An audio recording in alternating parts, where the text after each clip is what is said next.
오늘의 주요 뉴스입니다. 사립대 의대 상당수가 내년도 의대 정원을 정부 배정대로 진행하면서 의대 증원 규모가 1,500명을 넘을 전망입니다. 임현택 차기 의협회장은 증원 백지화 없이는 어떠한 협상에도 나서지 않겠다는 입장을 재확인했습니다. 소방관의 근력을 강화해주는 웨어러블 로봇이나 소화약제를 뿌려주는 고중량 드론 등 산불 진화를 위한 특수 장비가 등장했습니다. 산림청은 개발된 장비들을 대형 산불 위험 지역에 우선 보급하고 추가 실증을 거쳐 현장에서 운용할 계획입니다. 미국 테슬라가 중국 당국의 데이터 처리 안전 요구 검사를 외국 자본기업 최초로 통과했습니다. 이에 따라 테슬라는 중국에서 사람의 개입이 아예 필요 없는 완전 자율주행을 실현하게 될 가능성이 커졌습니다. 미국 중서부에 대형 토네이도가 강타하면서 주택 수백 채와 건물들이 파손되고 일부에선 전력 공급이 중단됐습니다. 중국 남부 광저우시에도 강력한 토네이도가 발생해 전력시설에서 강한 폭발과 섬광이 발생했습니다.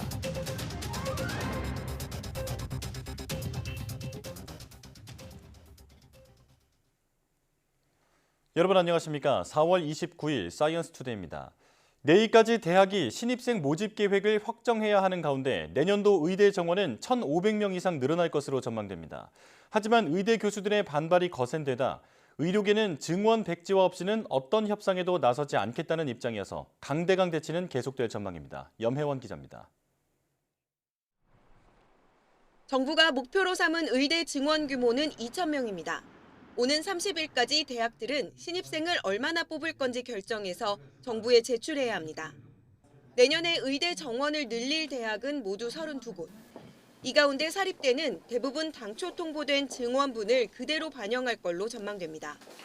국립대는 약간의 감축이 예상됩니다.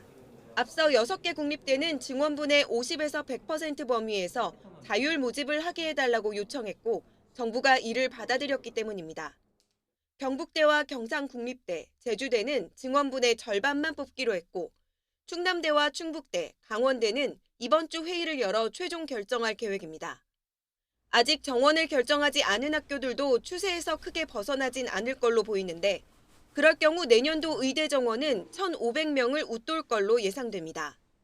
다만 의대 교수들의 압박이 막판 변수가 될 수 있습니다. 교수들의 사직서 제출이 계속되는 데다가 서울대병원, 세브란스병원, 서울아산병원, 삼성서울병원, 서울성모병원 등 대형 병원은 물론 전국 주요 병원들도 주 1회 휴진을 공식화하고 있습니다. 임현택 대한의사협회 차기 회장도 의대 증원 백지화 없이는 어떤 협상에도 응하지 않겠다고 밝혔습니다. 하지만 정부 역시 후퇴는 없다는 입장이어서 의정 갈등의 골은 더욱 깊어지고 있습니다. YTN 염혜원입니다. 의대 교수들의 주 1회 휴진 방침에 대해 정부가 깊은 유감과 우려를 표한다고 밝혔습니다. 보건복지부 박민수 차관은 이같이 말하며 환자들의 불안과 고통이 커지지 않도록 집단 행동을 자제해달라고 당부했습니다. 또 의료계는 집단 행동을 접고 의료개혁특별위원회 등 대화의 장으로 나오라고 촉구했습니다. 이와 함께 중앙응급의료 상황실에서 일하는 공중보건의들의 파견 기간을 연장해 운영에 차질이 없도록 조치했다고 밝혔습니다. 정부는 의료 공백 사태에 대응하기 위해 PA 간호사, 이른바 전담 간호사를 활용하는 방안을 대안으로 제시했습니다. 실제 의료 업무를 하면서도 의료법상 보호를 받지 못하던 간호사들의 역할을 인정하고 활용하겠다는 건데 이참에 전담 간호사를 제도화해야 한다는 목소리가 나옵니다. 윤성훈 기자입니다. 의료 현장을 떠난 전공의들에 이어 의대 교수들의 진료 축소 움직임까지 이어지자 환자들 우려는 이만저만이 아닙니다. 몇 달에 한 번씩 진료를 받으시는 건데 몇 년째 그 날짜에 딱 겹쳤으면 상당히 좀 곤란했죠. 안 그래도 아침에 딱 일어나자마자 그 뉴스 보고 좀 놀라긴 했었어요. 사람 급한 환자들도 있고 그런데 사람 생명이 달린 문제인데 그렇게 너무 이익주의로 하는 것 같아요. 앞서 정부는 의료 공백을 간호사들의 진료 지원으로 메우겠다는 대책을 내놨습니다. 새로운 제도 시행을 위해 시범 사업을 할 수 있도록 한 보건의료법 44조를 근거로 내세웠습니다. 보건의료기본법에 따라 시행하는 것으로서 간호사는 의료기관 내에서 이루어지는 행위에 대해 법적으로 보호를 받을 수 있습니다. 하지만 간혹의 우려는 여전합니다. 간호사들의 진료 보조만 가능하도록 명시한 의료법과 상충할 소지가 있기 때문입니다. 실제 정부가 이번에 내놓은 지침엔 근골격계 체외 충격파 치료를 전담 간호사가 할 수 있도록 명시하고 있습니다. 하지만 앞서 사법부는 해당 치료를 한 간호사에게 의료인만 할 수 있는 의료행위를 했다며 유죄를 선고했습니다. 같은 행위를 놓고도 정부와 사법부의 판단이 엇갈리는 셈입니다. 결국 이참에 낡은 의료법을 손질하고 간호법을 제정해 전담 간호사를 본격 도입, 육성해야 한다는 목소리가 나옵니다. 사실상 간호사들이 의사들을 대신해 진료 지원 역할을 해왔던 만큼 법으로 명시해 보호해야 한다는 겁니다. 당장 직면한 의료 공백 사태뿐 아니라 늘어나는 의료 수요 대응에도 도움이 될 수 있습니다. 실제 미국과 영국, 일본은 의사 인력 부족 문제를 해결하기 위해 전담 간호사를 활용하고 있습니다. 그러면 한시적 시범 사업이 끝나면 다시 이들은 어떻게 보면 보호를 받지 못하는 위기상황에 도래하게 되는데 정부는 이미 이들을 수면 위로 올려놓고 이들을 버릴 것인가? 그건 안 되죠. 의사협회는 전담 간호사 제도가 불법, 저질 의료를 부추긴다며 반대하고 있습니다. 정부가 전담 간호사 제도화를 위한 논의를 시작한 가운데 의사들의 반발은 또다시 넘어야 할 과제로 꼽힙니다. YTN 윤성훈입니다. 4월 마지막 일요일인 어제 전국이 30도 안팎의 낮 기온을 보이며 무척 더웠습니다. 때이른 한여름 날씨를 비가 식혀주는 패턴이 4월 내내 반복되고 있는데요. 오늘도 전국에 비가 예보돼 있습니다. 장하영 기자입니다. 벚꽃이 떨어진 지 3주가 채 지나지 않은 여의도에 또 이른 여름 더위가 찾아왔습니다. 아이들은 입은 옷 그대로 물놀이터에 뛰어들고 취재하는 기자도 맨발에 젖은 바지를 걷어 올렸습니다. 꽃보다는 물을 찾게 되는 날씨. 그늘을 찾아 남산 팔각정에 모여 앉은 사람들은 아이스크림에 부채까지 손에 들었습니다. 4월 봄이라기보다는 한여름에 가까운 풍경입니다. 조금 지치긴 한데 더 더워지면 더 힘들 것 같고 지금 날씨 딱 좋을 것 같아요. 남산타워 올라오기 잘한 것 같습니다. 서울 낮 기온은 2주 전 일요일에 29.4도를 찍은 데 이어 또다시 평년 기온을 8도 넘게 웃도는 28.9도를 기록했습니다. 그 밖에 정선 31.2도, 영월 30.6도, 밀양 30도, 광주 29.5도 등 이틀 연속 전국 곳곳에서 한여름 날씨가 이어졌습니다. 어제와 오늘 우리나라는 서해상에 위치한 고기압의 영향으로 전국이 대체로 맑은 가운데 낮 동안 강한 일사로 인해 기온이 큰 폭으로 올랐습니다. 하지만 이번 더위도 오래가지 않고 비가 내리며 금세 꺾일 전망입니다. 밤사이 제주를 시작으로 전국 대부분 지역에 비가 내릴 예정인데 수도권에는 5mm 미만, 남부지방에는 10에서 40mm가 예상됩니다. 특히 제주도에서는 천둥과 번개를 동반한 시간당 20mm 내외의 강한 비가 내리는 곳도 있을 걸로 보여 주의가 필요합니다. YTN 장하영입니다.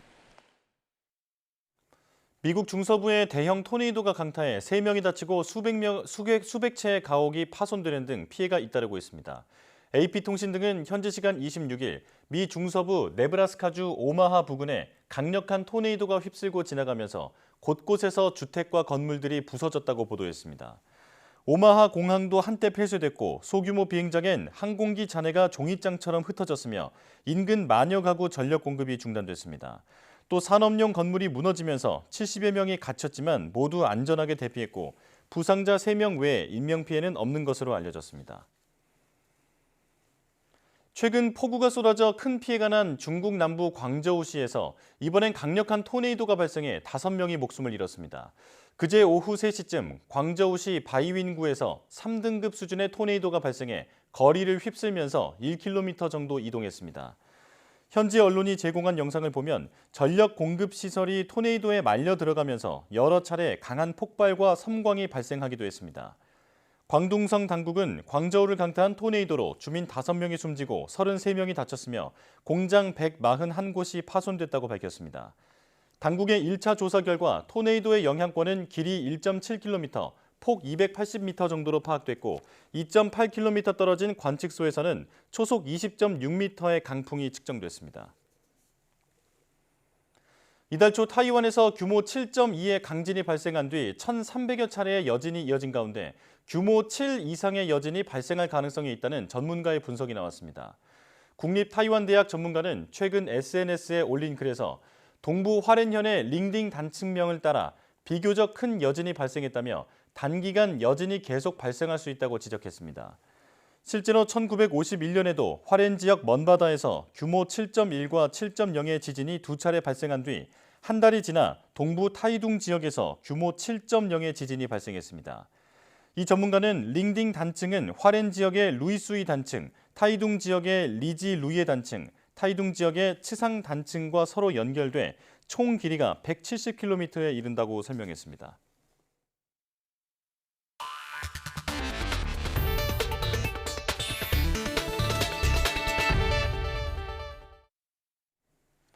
미국 스페이스X는 2019년부터 지금까지 초소형 군집위성 스타링크를 4,000대 넘게 우주로 쏘아 올렸습니다. 국내에서도 지난 24일 처음으로 초소형 군집위성인 네온셋이 우주에 올라갔는데요. 국내외 우주산업계가 초소형 군집위성에 주목하는 이유가 뭔지 최소라 기자가 전해드립니다. 밤하늘을 가로질러 줄지어 이동하는 빛나는 물체. 스페이스X가 쏘아올린 초소형 군집위성 스타링크입니다. 지금까지 6,000대 이상이 우주로 발사됐는데 현재 4,800여 대가 군집 운영 중입니다. 지난 24일 뉴질랜드에서 발사된 카이스트 인공위성 연구소의 네온셋 1호도 스타링크와 같은 초소형 군집위성입니다. 이번엔 한 기만 발사됐지만 내후년과 2027년 누리호에 실려 모두 10기가 추가 발사될 예정입니다. 이 같은 초소형 군집위성이 기존 위성의 한계를 뛰어넘는 강점은 크게 3가지입니다. 위성은 아무리 빨라도 지구를 하루 최대 16바퀴 돌 수 있는데 원하는 곳을 지나는 건 일주일에 서너 번뿐입니다.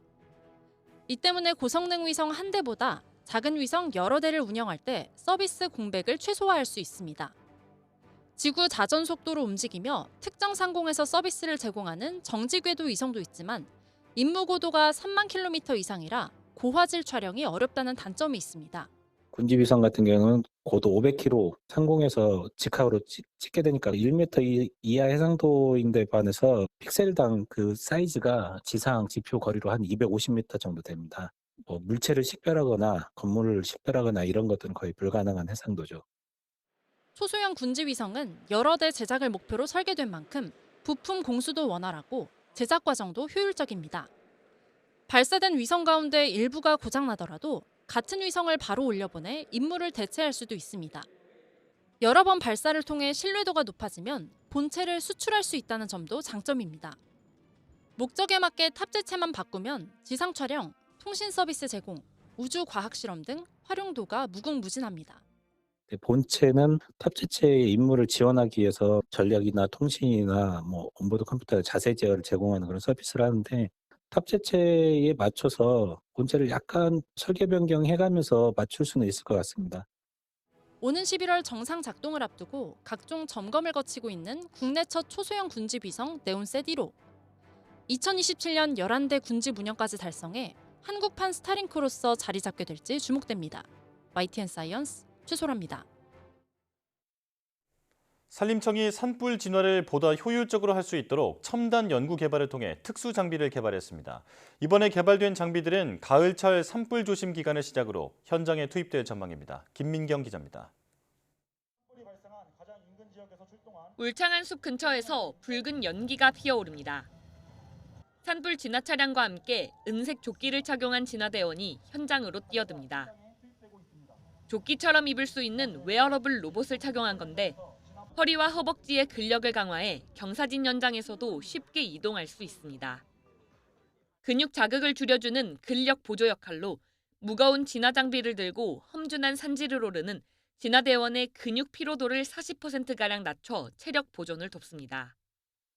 산불 진화 인력의 안전사고 예방을 위해 개발한 제품으로 강원과 경북, 경남, 울산 등 대형 산불 위험 지역에 우선 보급될 걸로 보입니다. 특수 제작한 산불 전술 진화차는 산소 공급기와 자동 심장 충격기 등 구급 장비를 탑재해 산불 진화와 동시에 긴급 구호가 가능합니다. 고압 펌프로 1km 떨어진 곳에서 물을 끌어올 수 있고 기존 소형 진화 차량보다 약 3배 많은 2,000리터의 물을 담을 수 있어 진화 능력이 강화됐습니다. 물보다 20배 높은 성능의 소화약제를 30m 높이에서 뿌릴 수 있는 고중량 드론은 야간이나 진화 인력이 접근하기 힘든 곳에 투입됩니다. 앞으로 충분한 현장 실증과 연구 보완을 통해서 산림재난 대응 정책을 혁신적으로 개선해 나갈 것으로 기대하고 있습니다.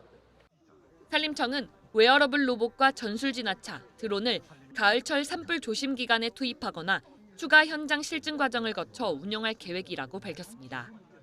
YTN 김민경입니다. 우리 일상에서 로봇 택배 기사를 만날 날도 머지않은 것 같습니다. 알아서 장애물을 피하고 스스로 엘리베이터를 타는 등 이미 기술력은 상당한 수준입니다. 최하은 기자입니다. 반가운 택배차가 주택단지로 들어섭니다. 그런데 화물칸에서 택배 상자를 들고 내리는 건 기사님이 아닌 로봇개입니다. 계단을 오르내리는 건 물론이고 길에 서 있는 사람도 가볍게 피해갑니다. 1초에 1.6m, 등에 택배를 싣고 네 발로 이동해 고객집 앞에 무사히 배송을 마칩니다.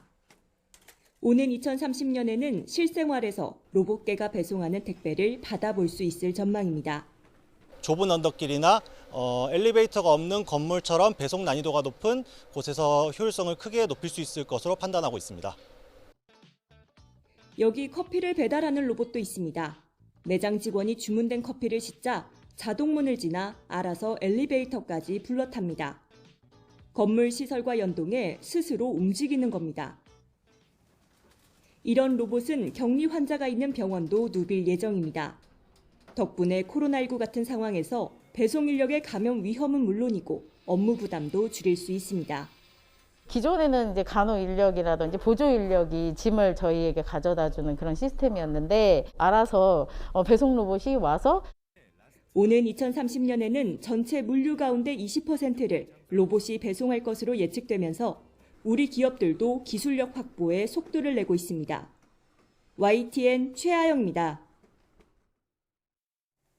미국 테슬라의 일론 머스크 최고 경영자가 어제 중국에서 리창 국무원 총리를 만난 가운데 테슬라가 중국 내 데이터 안전 검사를 외국 자본 기업 최초로 통과했습니다. 테슬라가 중국에서 완전 자율 주행을 실현하는 데 청신호가 켜졌습니다. 황보선 기자입니다. 일론 머스크 테슬라 최고 경영자가 중국 베이징에 왔습니다. It's good to see electric vehicles making progress in China. All cars will be electric in the future. 머스크가 찾아간 사람은 중국 2인자로 불리는 리창 국무원 총리. 머스크는 이 자리에서 서로 득을 보는 윈윈을 위해서 더 협력할 준비가 돼 있다고 말했습니다. 테슬라가 중국에서 완전 자율주행을 실현할 수 있도록 도와달라고 애둘러 요청한 셈입니다. 리 총리는 중국 시장은 늘 외자 기업을 향해 열려 있고 중국은 말로 한 것은 반드시 행한다고 화답했습니다. 두 사람의 만남이 이루어진 가운데 테슬라의 희소식이 전해졌습니다. 중국 당국이 외자 기업으로는 처음으로 테슬라의 데이터 안전검사 적합 판정을 내렸습니다. 상하이 테슬라 기가팩토리에서 생산된 모델 3와 모델 Y가 그 대상입니다. 이에 따라서 테슬라의 중국 내 완전 자율주행 소프트웨어 도입 가능성이 커졌습니다. 테슬라는 이미 4년 전 해당 소프트웨어를 개발해 놓고도 중국에선 당국의 규제 때문에 출시하지 못했습니다.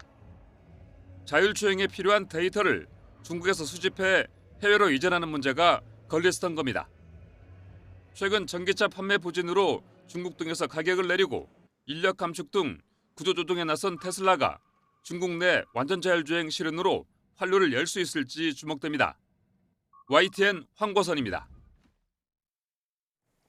일본 정부가 지난해 11월 메신저 애플리케이션 라인의 개인정보 유출을 이유로 네이버의 라인 지분의 매각을 거듭 압박하고 있습니다. 우리 정부는 한국 기업에 대한 차별 조치는 안 된다고 지적했고 정치권도 한일 산업협력에 찬물을 끼얹는 행위라고 비판에 나섰습니다. 도쿄에서 김세호 특파원의 보도입니다. 네이버가 지난 2011년 6월 일본에서 출시한 메신저 애플리케이션 라인. 2019년엔 라인과 일본 소프트뱅크의 야후재팬이 합쳐져 라인 야후가 설립됐고 네이버와 소프트뱅크가 라인 야후 지분을 절반씩 갖습니다. 라인은 일본에서만 사용자가 9,600만 명에 이르고 타이완과 태국, 인도네시아 이용자까지 더하면 2억 명이 넘습니다. 그런데 최근 일본 정부는 두 차례 행정 지도를 통해 라인 야후의 네이버 지분을 정리할 것을 요구했습니다. 委託先から資本的な支配を相当程度受ける関係の見直しを含め親会社等を含めたグループ全体での検討を実施し、検討結果を具体的に報告することなどの措置を講ずるよう求めたところでございます。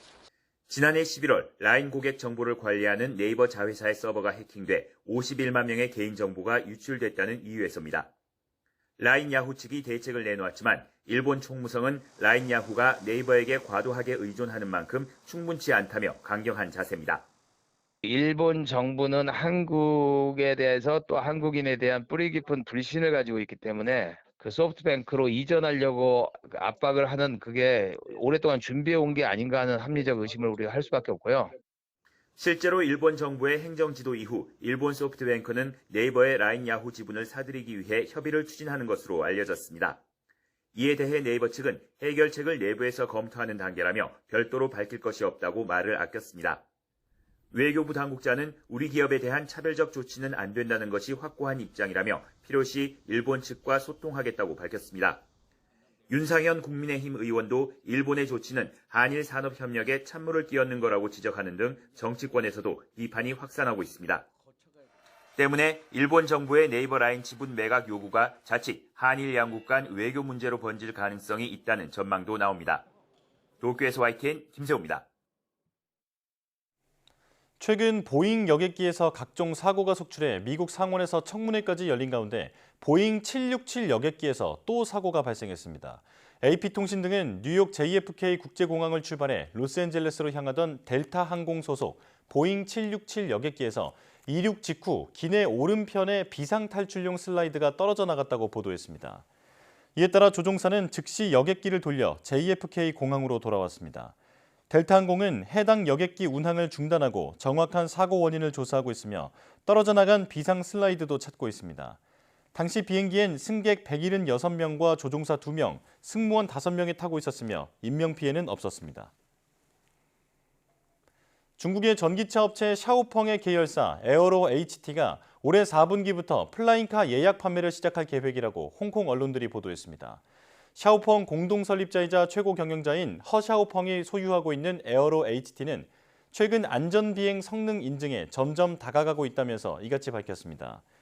에어로 HT는 10년 전 하늘을 나는 전기 수직 이착륙기 개발을 시작했고 정확한 출시 시기나 가격대는 공개하지 않았습니다. 허 샤오펑은 지난 25일 베이징 오토쇼에서 수직 이착륙기 승객들이 차량 정체를 피할 수 있어 삶이 풍요로워질 것이라고 설명했습니다.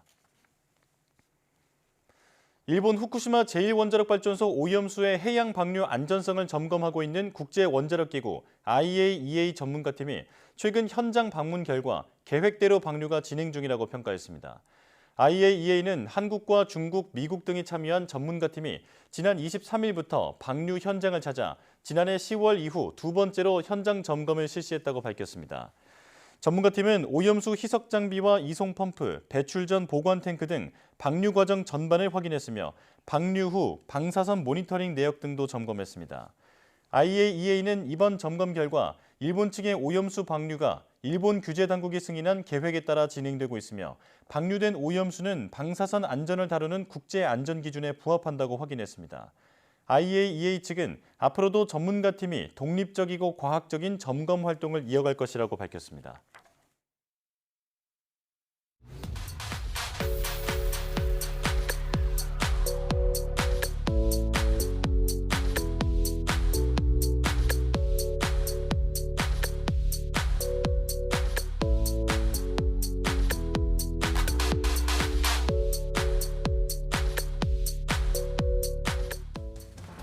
아직 4월인데도 초여름 날씨가 나타나면서 이제는 반소매가 어색하지 않을 정도인데요.